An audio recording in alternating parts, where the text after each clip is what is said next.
Bonjour, bienvenue à tous pour cette table ronde que j'ai le plaisir d'animer en compagnie des équipes des ETS. Donc, je suis Vincent Vérag, rédacteur en chef du magazine EDI. Nous allons parler actualité avec un nouveau lancement chez EZ, mais nous allons aussi parler un petit peu du marché de la cybersécurité, des nouvelles menaces. Nous allons aussi constater que selon les derniers chiffres, le marché, enfin plutôt le secteur de la cybercriminalité, si on peut appeler ça un secteur aujourd'hui tellement il est organisé, pèse environ 10 000 milliards de dollars. Alors ça ne veut plus rien dire, hein, mais c'est 4 fois le PIB de la France quand même. Donc c'est quand même monstrueux. Il faut évidemment, aujourd'hui, les entreprises en ont pris conscience. De plus en plus, mais ça devient peut-être même la première de leurs priorités aujourd'hui quand elles installent un SI ou quand elles se développent. Donc nous allons en parler aujourd'hui. J'ai donc trois personnes pour m'accompagner aujourd'hui. Donc j'ai Romain Ravon. Bonjour. Bonjour. Jérémy Jaffry. Bonjour Vincent. Et Benoît Grunemwald, Bonjour évidemment, vous les Vincent. connaissez déjà tous les trois. Et on va commencer donc peut-être déjà pour reparler un petit peu des aides, remettre un petit peu les aides dans le contexte, et parler aussi un tout petit peu de ce marché de la cybersécurité. Qu'en est-il aujourd'hui? Enfin, de la cybermalveillance et de la cybersécurité, les deux. Ah oui, tu l'as dit, hein, malheureusement, la cybermalveillance grandit énormément. On a deux chiffres qui sont assez éloquents, hein, le premier a été donné par Guillaume Poupard, le DG de l'ANSSI. C'est la multiplication de la cybermenace entre 2020 et 2021 x 4 et entre 2021 et 2022 x 8. Donc c'est malheureusement une belle multiplication. Et c'est ce que l'on constate également dans nos laboratoires avec notre télémétrie. Aujourd'hui, c'est 140 millions de clients qui nous remontent des informations de manière anonyme, hein, et soumises au RGPD, étant donné qu'on est une société européenne basée à Bratislava. Et donc ces informations remontent dans notre télémétrie, sont analysées par les chercheurs, et on s'aperçoit qu'il y a une croissance entre le début de l'année et la fin de l'année dernière de plus de 20%. Cette croissance est emmenée majoritairement par Emotet, qui fait un retour. Et Emotet, le problème, c'est que c'est un botnet qui va générer énormément de spam, d'hameçonnage, et qui peut même être utilisé par d'autres groupes d'attaquants qui vont louer ou acheter des machines qui seraient contrôlées et ou intégrées au botnet Emotet. C'est-à-dire que les attaques sont aujourd'hui de plus en plus organisées aussi. C'est-à-dire qu'il y a même presque une cohérence, on va dire, dans les attaques, comment elles sont formées, comment elles sont ciblées. Et c'est évidemment un défi supplémentaire encore pour vous, j'imagine. Complètement, c'est un écosystème, tu le disais, c'est presque une entreprise. Donc on a des auto-entrepreneurs qui vont plutôt mener des opérations sur des petites cibles à leur taille, entre guillemets. Et puis ensuite, tu as des mafias qui, elles, sont organisées et ces mafias vont réaliser des opérations.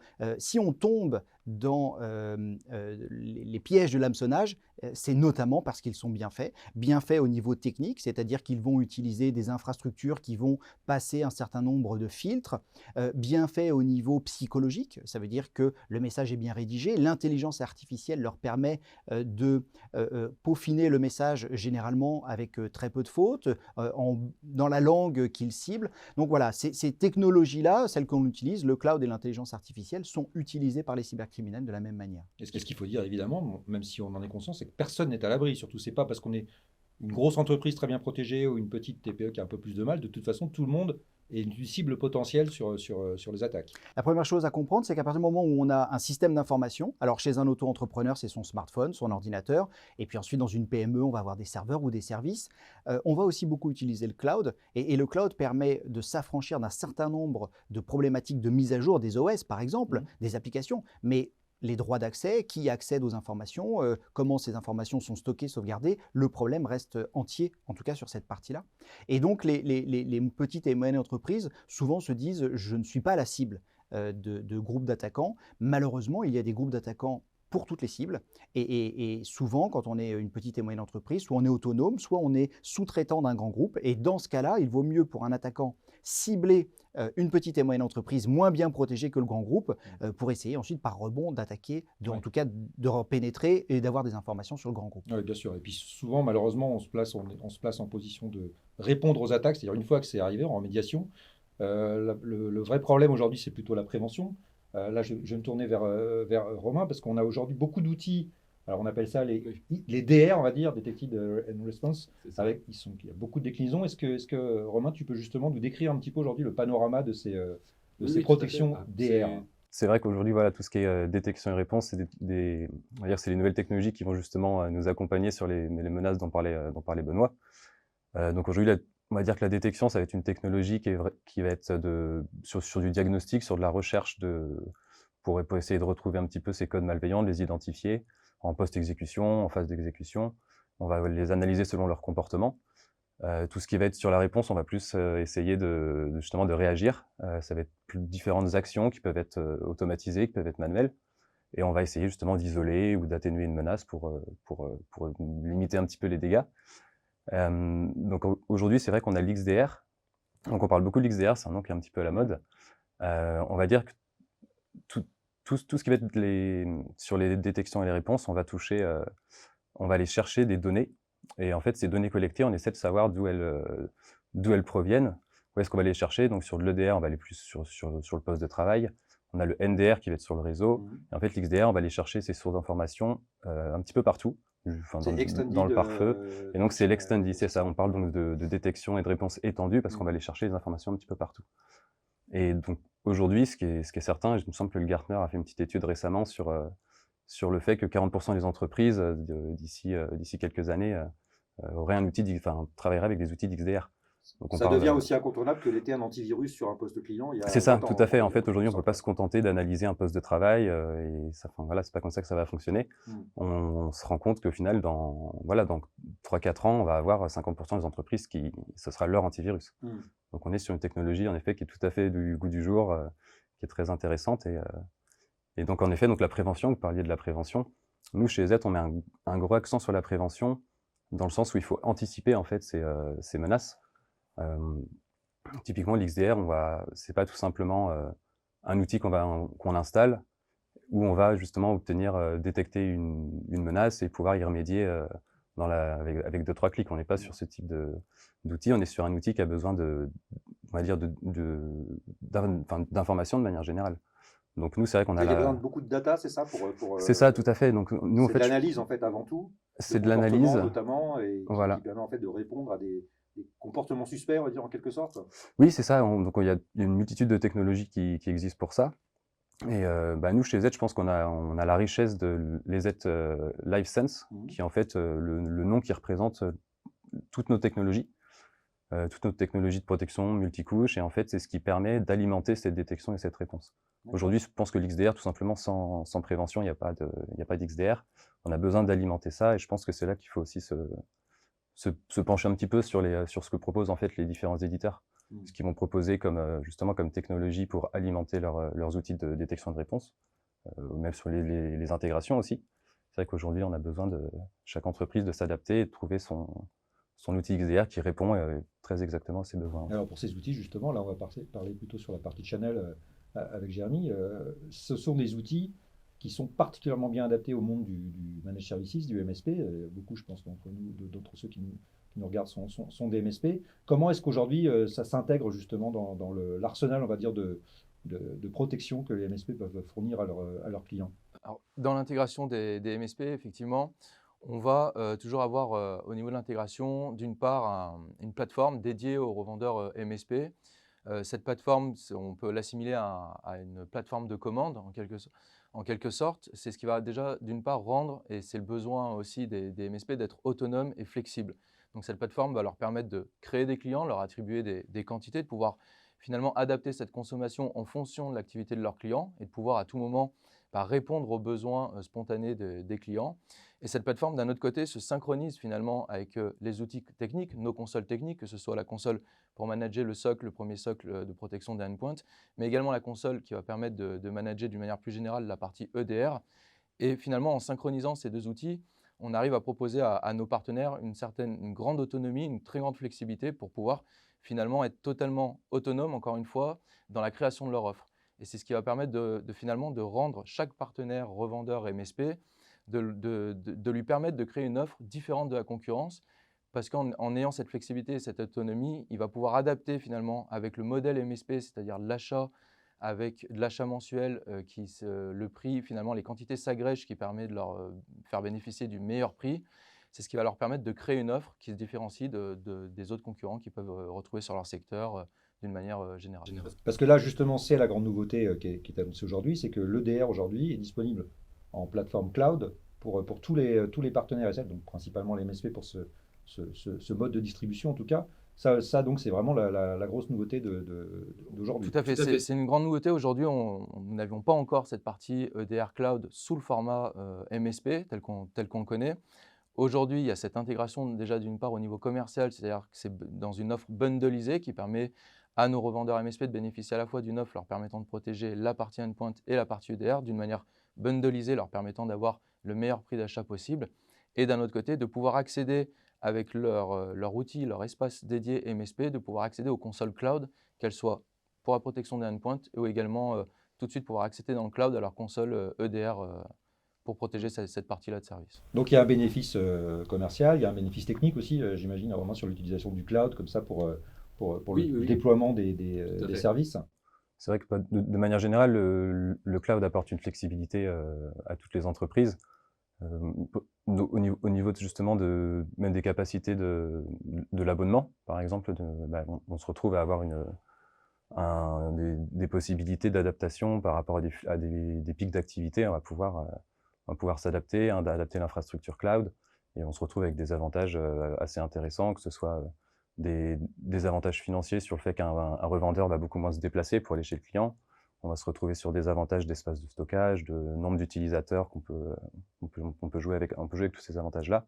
Et on se retrouve à pouvoir faire un petit peu plus ce qu'on veut et avoir éventuellement un avantage même concurrentiel sur son voisin qui, lui, aurait des infrastructures complètement on-premise. Est-ce que pour les partenaires, en fonction de leur taille, peut-être, vous différenciez aussi le fait d'utiliser un cloud public ou un cloud EZ pour accéder à cette plateforme, ou d'avoir chez eux, sur leur propre cloud, si jamais ils sont de dimensions suffisantes pour l'héberger, est-ce qu'ils peuvent gérer ça de manière un petit peu... C'est vrai que chez Z, on préconise donc on a notre console sur notre cloud EZ, mais on a toujours été assez flexible là-dessus. En effet, il est tout à fait possible d'utiliser un cloud privé pour en effet, un infogérant qui aurait sa propre infrastructure, il peut tout à fait installer sur son SI. Ils sont toujours sur la dernière version. Ça aussi, c'est un des avantages de ce modèle distribué, c'est qu'on est toujours sûr d'avoir la dernière update de toute façon, et les clients aussi, évidemment, par rebond, même si ce n'est pas forcément le terme qui convient.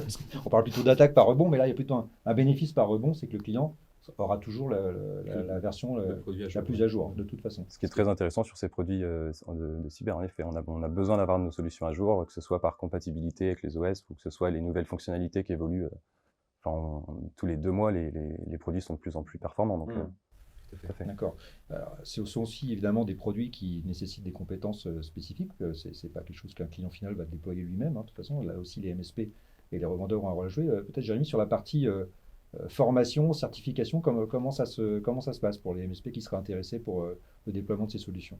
Alors oui, effectivement, comme tu l'as dit, les solutions XDR vont nécessiter des ressources, des compétences spécifiques pour manager cette solution. Certains clients auront ces ressources à disposition, et pour ceux qui ne les ont pas forcément, c'est là où interviennent justement les revendeurs à typologie MSP. Et ce qui est intéressant, c'est que bien évidemment, on ne les laisse pas uniquement avec cette solution, le produit. On va les accompagner de manière continue par des sessions de certification, de formation.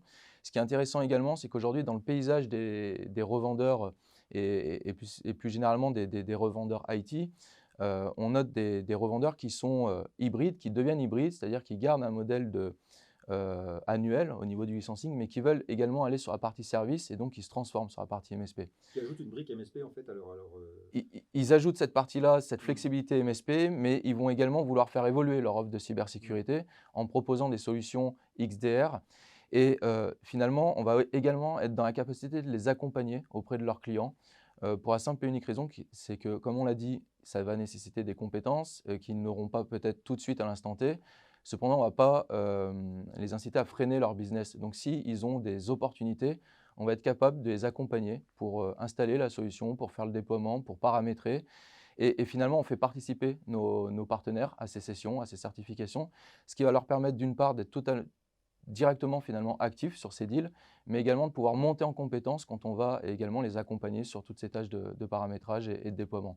Donc finalement, c'est doublement positif pour eux parce que ça leur permet d'être tout de suite, de pouvoir répondre à un besoin à l'instant T, sans forcément avoir encore les compétences et les ressources internes, mais ils vont pouvoir finalement répondre à un besoin à l'instant T et surtout continuer à se former de manière continue sur ces dossiers. C'est donc une nouvelle certification ou c'est de toute façon intégré au package que les MSP ont déjà au sein des aides? C'est intégré. Alors, il y a une partie socle de certification et après, on va un peu plus loin dans la partie XDR où là, ça sera des formations, des certifications vraiment spécifiques sur toute la partie EDR, que ce soit sur le paramétrage, sur le déploiement, mais également dans la gestion des règles à mettre en place sur toute la remontée finalement des indicateurs de compromission qui peuvent apparaître via l'outil.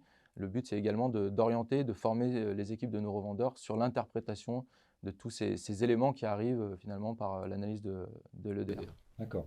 Les formations sont disponibles aujourd'hui, enfin en même temps que le lancement de la console? Oui, Tout est tout à fait. disponible? C'est des formations que l'on a déjà à l'instant T, qu'on peut proposer dès à présent par rapport à notre channel. Romain, d'ailleurs, on n'a pas évoqué le MDR aussi. Alors, c'est pas le mort de rire, hein. C'est aussi c'est une version du détecte et réponse qui fait intervenir aussi beaucoup plus d'humains finalement aussi, où là les MSP peuvent aussi se positionner pour pardon, proposer du service additionnel. C'est ça, tout à fait. Donc le M donc de managed, dans le sens de la gestion. Et donc en effet, c'est exactement ça, c'est que les outils d'XDR sont relativement très complexes à manipuler. Ils vont générer beaucoup d'alertes, et donc s'il y a les alertes, il faut réussir à les comprendre, à les maîtriser, donc il faut des personnes derrière, il faut des équipes informatiques et généralement ça peut être soit très coûteux, soit difficile à trouver. Il y a un niveau d'expertise, une maîtrise assez poussée là-dessus. On va même avoir un problème de temps. Les équipes informatiques n'ont pas le temps peut-être ils ont autre chose à faire que de passer 24 heures sur 24 sur cet outil Surtout en ce d'EDR. moment, on dit qu'on manque beaucoup de compétences déjà. Exactement. Et donc voilà, donc c'est sûr qu'il y a certains MSP, je pense, qui sont déjà, qui savent ce qu'il en est et qui ont les capacités aujourd'hui de fournir leurs propres services en fait d'accompagnement là-dessus. Et nous, chez Z, on a aussi en effet des services de MDR qu'on va proposer et où là, pour le coup, le revendeur peut tout à fait proposer nos services. S'appuyer sur vos équipes à vous. Exactement, ça va être l'éditeur qui va donc gérer les outils d'EDR et d'XDR chez le client, et on se retrouve du coup avec des spécialistes qui vont, eux, gérer les créations de règles, créer des exclusions en rapport avec justement ils vont s'adapter en tout cas à l'infrastructure du client. Oui. Donc c'est vrai que c'est très très intéressant. On arrive à pallier un petit peu justement ces ressources de certains qui fonctionnaient, qui faisaient appel à un SOC, qui est relativement très onéreux aussi. Donc c'est vrai qu'on se retrouve avec des services plus accessibles, où ça va être l'éditeur même qui est capable justement d'accompagner là-dessus et d'éviter d'envoyer des alertes aux équipes de sécurité qui peuvent dédier leur temps justement à d'autres tâches un peu plus allouées à leur oui, ce qu'il faut dire aussi, évidemment, c'est que les revendeurs, évidemment, l'idée c'est de les rendre autonomes, mais il y a toujours des interactions systématiques avec les équipes internes des aides, dédiées au channel, les commerciaux, les forces techniques. Donc de toute façon, il y a toujours des interactions permanentes. Il y aura en permanence des interactions déjà d'une part l'équipe MSP, l'équipe commerciale MSP qui est composée aujourd'hui de plus de 5 personnes. Qui a beaucoup évolué ces dernières années, effectivement, pour répondre finalement à un besoin aussi qui est le nombre grandissant de revendeurs MSP. Aujourd'hui, pour citer un chiffre, on devrait arriver sur la fin de l'année à environ une centaine de nouveaux revendeurs MSP qui ont intégré la EZ France. Les nouveaux et ceux dont tu parlais tout à l'heure qui évoluent aussi, qui ajoutent des briques Managed Service, à leur modèle. Hein. Dans ces 100 nouveaux revendeurs MSP, on a environ 70% de nouveaux revendeurs qui ne travaillent pas avec les solutions EZ, qui aujourd'hui, par le programme MSP, font le choix de la technologie EZ et proposent des offres de services sur leur périmètre. Et également, pour revenir sur la partie service et plus précisément sur XDR, comme le disait Romain, on a des offres de MDR qui sont de différents niveaux finalement en fonction du service délivré. Et c'est ce qui permet aussi d'accompagner nos revendeurs par rapport à ce qu'eux vont proposer à partir d'un certain niveau de service. S'il faut pallier, aller un peu plus loin, on va être capable de les accompagner pour venir combler finalement les niveaux de service qui seraient manquants les premiers temps et continuer à les former et les faire monter en compétences d'une manière continue. D'accord. Benoît, je ne sais pas si tu veux faire un petit mot de conclusion. Tu étais aux assises, hein, évidemment, de la sécurité il y a un mois, donc un peu plus d'un mois. Tous ces thèmes-là, j'imagine, sont abordés dans tous les coins, dans tous les couloirs. Quel est ton ressenti, toi, pas sur l'évolution justement du marché de la cybersécurité, comment tu vois les choses arriver via ces nouvelles technologies et ces nouvelles menaces? Le mot qui est très important, c'est menace et acteur de la cybermalveillance, parce que on a beau avoir de plus en plus de compétences et de plus en plus d'utilisation des systèmes informatiques, ça nous ouvre des vulnérabilités qui sont souvent insoupçonnées. On pense par exemple assez peu aux brokers, donc aux AI brokers. Donc ce sont des fournisseurs de login et de mots de passe qui vont permettre de pouvoir rentrer dans les entreprises avec des logins et mots de passe légitimes. Et ça, c'est un problème parce que si on prend l'antivirus d'il y a 30 ans, bien entendu, il n'est pas censé détecter cela. C'est là où l'EDR, l'XDR va nous permettre d'analyser des comportements sur la machine, corrélés avec l'ensemble des informations que l'on va collecter et de pouvoir ainsi détecter des comportements suspects et agir, comme le disait Romain, le plus rapidement possible.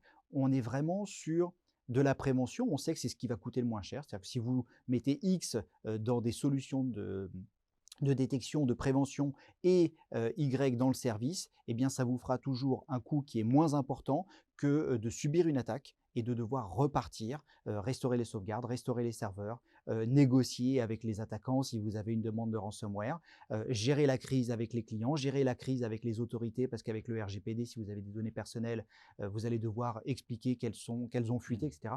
Donc, quand on regarde… Il y a de la compliance aujourd'hui qui devient aussi très important. La conformité pour tout le monde, une petite entreprise de 5-10 personnes doit se conformer au RGPD à partir du moment où elle a des données personnelles.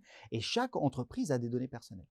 Donc, il y a vraiment une nécessité pour nous, EZ, de passer le message de la prévention. On l'a vu aux assises, effectivement, Guillaume Poupard a dit qu'il fallait passer à l'échelle. Et passer à l'échelle, ça veut dire informer notre écosystème, mais également informer le reste des utilisateurs. Et pour ça, on va participer à des opérations qui concernent à la fois les particuliers, d'ailleurs parents, enfants. On a un programme Safer Kids Online qui est très bien fait et qui suit par exemple e-enfance et qui soutient e-enfance. C'est un programme de sensibilisation destiné aux parents et aux enfants, mais quand même plutôt majoritairement aux parents parce qu'on se dit que les enfants, tu as plusieurs âges, tu as plusieurs âges et donc il vaut mieux passer par les parents pour distiller des bons conseils. Et puis ensuite, tu as une plateforme qui est très utile, qui s'appelle le Data Security Guide, sur laquelle tu vas retrouver pour les PME des conseils classés sous 3 catégories, protection, réglementation et sensibilisation.